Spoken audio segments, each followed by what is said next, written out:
So friends, మనకి తెలంగాణలోని ఉపాధ్యాయ ఉద్యోగాలకి ప్రిపేర్ అవుతున్న వారికి బీసీ స్టడీ సర్కిల్ సెంటర్స్ ద్వారా ఫ్రీగా ట్రైనింగ్ మరియు అకామిడేషన్ అనేది ప్రొవైడ్ చేయడం జరుగుతుంది. దాంతోపాటు ఇప్పుడు స్టడీ మెటీరియల్ కూడా మనకు అందించడం జరుగుతుంది.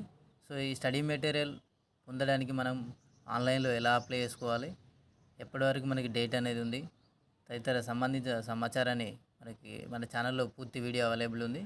సో ఆన్లైన్లో అప్లై చేసుకునే ప్రాసెస్ మీకు మీ మొబైల్ నుంచి ఎలా అప్లై చేసుకోవాలనేది క్లియర్గా నేను చెప్పడం జరిగింది.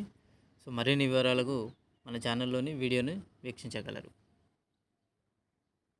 సో దాదాపు 10,000 మందికి 1,500 రూపాయల విలువ చేసేటువంటి బుక్స్ని మనం ఫ్రీగా పొందేటువంటి అవకాశం ఉంది. సో ఇది కేవలం బీసీ అభ్యర్థులకు మాత్రమే అవకాశం ఉన్నది. ప్రజెంట్ నిరుద్యోగ యువకులైనటువంటి బీసీ క్యాండిడేట్స్ ఈ అవకాశాన్ని ఉపయోగించుకోగలరు. Thank you for watching.